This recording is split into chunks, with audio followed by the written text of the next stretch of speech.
नमस्कार दोस्तों, स्वागत है आपका आपके अपने चैनल अमेजिंग ज्ञान सागर में। आज की स्टोरी है सच्चा वीर युयुत्सु। धृष्टराज के एक वैश्य वन की पत्नी थी।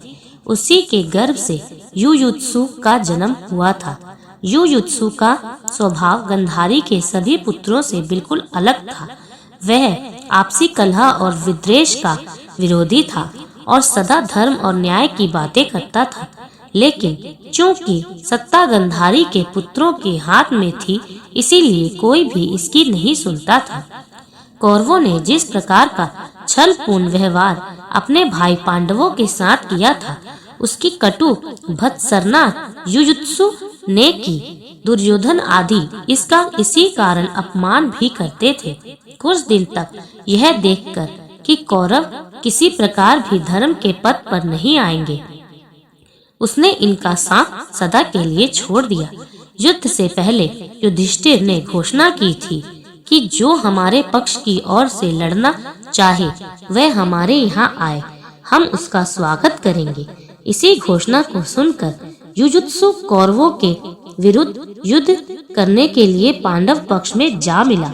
उसे विश्वासघाती भी कहा गया, लेकिन उसने इसकी तनिक भी परवाह नहीं की, क्योंकि उसके सामने परिवार और कुल की मर्यादा से ऊपर धर्म और सत्य की मर्यादा थी। उसी की प्रेरणा से उसने कुल और परिवार के उन बंधनों को काट दिया था जिन्हें भीष्म जैसे योगी और द्रोणाचार्य जैसे पंडित भी नहीं काट पाए थे। भीष्म पितामह और द्रोणाचार्य पूरी तरह समझते थे कि कौरवों ने पांडवों के साथ अन्याय किया है। यहाँ तक कि उन्होंने स्वयं अपने सामने द्रौपदी का अपमान होता देखा था, फिर भी अपनी आंखें नीचे झुका ली। वे कौरवों के इस अन्यायी पक्ष का साथ तो छोड़ना चाहते थे, लेकिन नमक के धर्म से बंधे रहकर इसके लिए साहस नहीं जुटा पाते थे। बार बार भीष्म ने दुर्योधन को बुरा कहा, लेकिन अंत में युद्ध उसकी सेना का सेनापति बनकर किया। द्रोण ने भी ऐसा ही किया। द्रोण ने तो उस वीर बालक अभिमन्यु के अन्यायपूर्ण वध में भी सहयोग दिया था। इसीलिए तुलना में यदि हम युयुत्सु को रखें तो वह न्याय और धर्म के पथ पर हमें अधिक दृढ़ दिखता है। उसने इन झूठी मर्यादाओं की चिंता न करके न्याय की भावना से अपने जीवन का तादात्म्य स्थापित कर लिया था। कुछ नासमझ व्यक्ति उसको विश्वासघाती या कुलघाती कहते हैं, लेकिन जीवन के सत्य की विराट आधार भूमि पर चिंतन करने से पता लगता है कि वह बड़ा ही सच्चा शूरवीर था।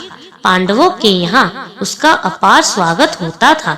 उसने भी पांडवों की ओर से सच्चाई के साथ युद्ध किया था और इनका इतना विश्वास जीत लिया था कि जब परीक्षित को राज्य देकर पांडव हिमालय की ओर चले तो युयुत्सु को परीक्षित का संरक्षण नियुक्त कर गए।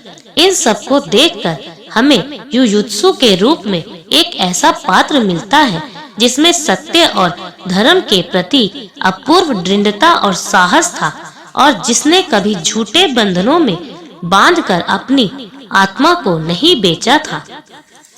पूरी स्टोरी सुनने के लिए आपका बहुत बहुत धन्यवाद।